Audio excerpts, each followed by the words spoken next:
네, We Are the World. 1985년 아프리카 대기근에 허덕이는 이들을 돕기 위해 미국 최고 가수들이 모여 만든 희망의 노래였습니다. 그저 먼 나라, 남의 나라 이야기로만 듣던 식량 위기가 최근 가뭄, 또 전쟁 같은 예기치 못한 변수와 맞물려 현실의 문제로 다가오고 있습니다. 과연 한국은 안전할까요? 오늘 ETY는 이 질문으로 시작하겠습니다. 남재작 한국정밀농업연구소장 나오셨습니다. 네, 수장님 어서 오십시오. 네. 마침 또 저녁 먹을 시간인데 이 먹는 이야기 좀 하려고 모셔봤습니다. 이게 식량 얘기가 요즘 자주 나와서 그런지 굉장히 바빠지셨어요.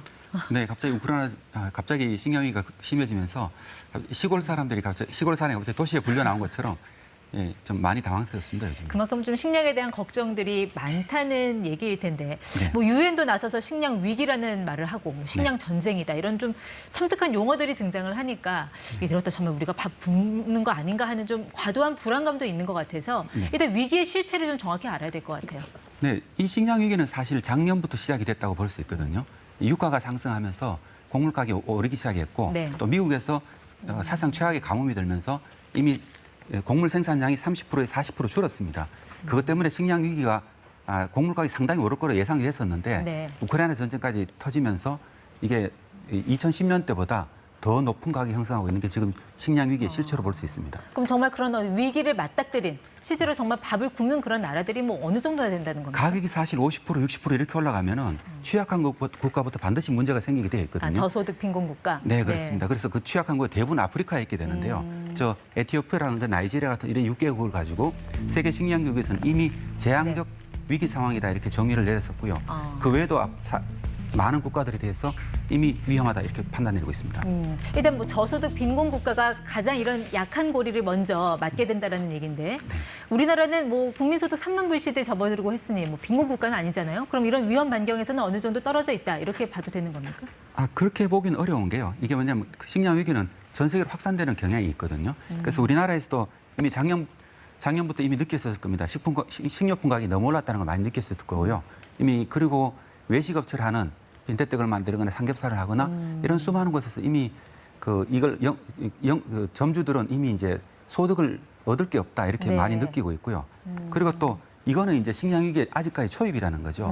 우크라이나 전쟁으로 초래된 물가 상승 압박 같은 경우는 이게 가을 정도에나 물가에 반영될 것이거든요. 우리나라에서 올 가을에요? 네, 그러니까 더 큰 위기가 이제 가을 정도에 올 수 있다. 이렇게 볼 수 있습니다. 그 전쟁은 2월에 발생했는데 왜 가을에 위기가 온다는 거는 어떤 의미일까요? 식량을 이제 계약을 하고 그다음에 이제 도입돼서 우리나라의 소비자인데 전달하는 데까지 대개는 3개월에서 6개월 정도의 시간이 걸리거든요. 그렇기 때문에 아직까지는 이제 우크라이나 전쟁으로 인한 여파가 우리나라에 본격적으로 미친 건 아니다. 이렇게 볼 수 있습니다. 근데 이제 문제는 농산물이라는 거는 부족하다고 해서 바로 생산할 수 있는 게 아니잖아요. 뭐 1년에 많아봤자 뭐 이모작. 결국 뭐 최소한 6개월은 지나야 결과가 나오는 산업이라서 할 수 있는 건 이제 미리 대응하는 수밖에 없을 것 같은데 뭐 교육만 백면대계가 아니라 이제 정말 농업도 그렇게 좀 장기적인 대책을 갖고 대응을 해야 될 것 같다는 생각이 들거든요. 좀 우리나라는 어떻게 좀 잘 되고 있습니까? 그런 준비가? 저도 그런 대비가 필요하다고 생각하는데 혹시 앵커님 40세 이하 농부가 얼마 정도 되시는지 혹시 아세요? 그러니까 20대, 30대 이런 젊은 농부들의 비율. 네. 글쎄요, 한 10명 중에 한두 명? 실제로는 1% 정도에 불과합니다. 1%요? 그러니까 100명 중에 100명 중에 한 명? 1명에 불과하고요. 40세 이하가요. 네. 그리고 우리나라 농장주의 평균 연령이 이미 68세에 달했습니다. 그리고 우리나라 농경지가 가장 많을 때가 230헥타르쯤 됐었는데 지금은 150헥타르대로 떨어졌었거든요. 그러다 보니까 오히려 지금 현재의 문제가 아니고 사실 농업에 문제가 생기면은 당장 할 수 있는 건 없거든요. 1년이 지나야 뭐 1년에 한 번 농사 짓는 밖에 없으니까요. 오히려 저는 5년, 10년 후가 더 걱정이다 이렇게 말씀드릴 수 있습니다. 그러니까 말씀 들어보니까 인력 면에서나 또 농경지 면적에 있어서나 뭔가 좀 규모의 경제를 일으킬 수 있는 분야는 아니라는 얘기잖아요. 네, 지금 현재까지는 이 농업의 그 식량 위기에 대응할 만큼 우리가 충분히 갖춰오지 못했다 이렇게 볼 수 있습니다. 네, 조금 전에 뭐 5년 후, 10년 후가 더 위기다라고 말씀하셨는데 10년 후 어떤 모습을 좀 상상을 하시는 건가요? 우리가 이제 IPCC라는 그 세계 과학자들의 모임에서 1.5도씨 정도가 산업화 시대 이전 대비 상승할 거로 얘기하고 있지 않습니까? 기온이요? 예, 그렇죠. 평균 기온이. 상승하면 무슨 일이 벌어지고 있나 치면은 바다가 산성화되고 바다 해수 온도가 올라가면서 우리가 이제 우리나라 국민들이 해산물을 많이 먹지 않습니까? 조개구이도 많이 먹고. 근데 바다에서 조개가 이제 한 90% 정도 사라지게 될 거고 그 해산물도 상당히 사라지게 될 거라 얘기하고 있죠. 그래서 이런 전반적으로 이런 그 실질적으로 보면은 산불 같은 게 심해졌잖아요. 네. 우리나라도 이미 울진 지역에서도 최근에 산불이 났었고요. 그리고 2018년 20년까지 유럽에서도 산불이 났었고 네. 작년에 캘리포니아 산불이 났었죠. 뭐 엄청난 산불이 일어나고 있는 것처럼 네. 세계 기후가 많이 바뀌고 있죠. 그게 10년 후가 되면은 더 심해진다는 걸 얘기하는 거죠. 지금보다 5배, 10배가 더 심해질 수 있다는 걸 얘기하는 겁니다. 그러니까 우리가 보통 왜 농사의 절반은 하늘이 짓는다라고 하는데 네. 이제는 반 이상이 되는 그런 상황까지 왔다는 말씀으로 들리네요. 네, 그렇죠. 이미 이제 실감하고 있고 농업계에서 이미 실감하고 있는 것이고요. 근데 도시 사시는 분들은 이제 그게 물가로 나타나고 있고 이게 조금 지나고 나면 우리나라에 아프리카에 있는 식량 네. 위기가 이제 아시아 지역, 우리나라까지 이제 옮겨올 수 있다 이런 위기감이 드는 거죠. 그리고 아시겠지만은 2020년도에 네.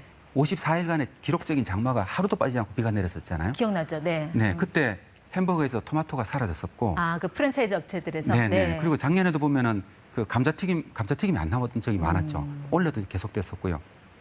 배추도 마찬가지로 이게 뭐라고 하죠? 주기적으로 보면은 네. 배추가 70%, 100%까지 오르기도 하고요. 이런 것들이 점점 더 많아진다는 걸 의미하는 거죠.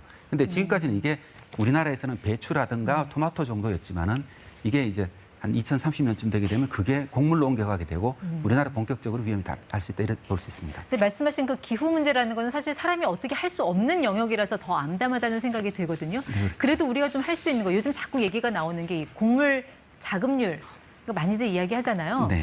곡물 자급률이 한때 90%대에서 지금 20%대까지 내려왔는데 이 20%가 의미하는 게 뭐 어떤 건가요? 우리나라에서 생산한 소모되는 곡물이 한 2,300만 톤 되는데 그 80%를 해외에서 수입한다는 그러니까 겁니다.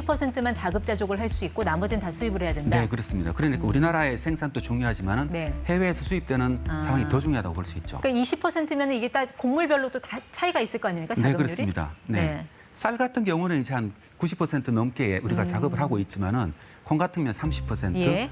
옥수수는 뭐 3%대, 밀은 1%가 안 되는 정도로 굉장히 취약한 상황입니다. 근데 사실 요즘 뭐 밀가루 없는 세상은 상상도 못한다 하는 그런 분들도 많잖아요. 네, 그렇죠. 좀 이렇게 쌀 자급률 90%다 여기에만 만족할 게 아니라 좀 밀, 옥수수 이런 걸 좀 많이 심어서 이런 하위 품목에서 좀 자급률을 높이는 그런 방안을 쓸 수는 없을까요? 사실 그걸 하면 가능은 한데요. 그러면 우리가 얼마만큼 예산을 투입할 수 있냐의 문제입니다. 왜냐하면 이게 무역을 WTO 체제를 만들면서 이 관세 문제가 조정을 했기 때문에 네. 국제 가격과 차이가 3배에서 5배 정도 차이가 나거든요. 이걸 어떻게 그럼 정부가 의지를 갖고 투자할 수 있느냐가 네. 결국은 이제 우리나라의 자금률을 얼마나 높일 수 있냐에 결정된다고 볼 수 그 있습니다. 투자라고 하면 어떤 걸까요? 뭐 나름대로 우리가 기후 변화에 맞춰서 스마트 농법도 해야 될 것 같고 또 네. 청년들이 이렇게 농촌으로 돌아올 수 있도록 뭔가 좀 인프라도 마련을 해야 되고 과제가 굉장히 많을 것 같은데 어떤 게 가장 시급하다고 보세요? 사실 앞에 말씀드렸듯이 40대 이게 결국은 우리가 5년 후, 10년 후를 내다보고 지금 준비해야 되지 않습니까? 지금 벌어지고 있는 식량 위기에 우리가 할 수 있는 건 그렇게 많지 않거든요. 그러면 그때 정말 심각했을 때 어떻게 할 거냐? 지금 당장은 어떻게 하면 이 68세 농장주들을 대신할 수 있는 새로운 인력들이 농촌에 들어오게 할 수 있을까? 이게 가장 중요한 문제고 네. 그게 가능하게 하려면 농촌이 그럼 청년들도 살 수 있는 정도로 환경을 만들어가는 게 정말 중요하고 있거든요. 예. 아마 그런 쪽에 대해서 좀 더 많은 노력이 필요하지 않을까 그렇게 생각하고 있습니다. 보통 뭐 투자자들이 가장 싫어하는 게 이 불확실성이라고 하는데 밥상머리의 불확실성은 그야말로 온 국민이 싫어하는 거 아니겠습니까? 이제 식량 생산 시스템을 좀 다시 한번 생각해보는 그런 타이밍이 온 거는 분명한 것 같습니다. 네, 그렇습니다. 지금까지 ETY 남재작 소장과 함께했습니다. 네, 오늘 말씀 잘 들었습니다.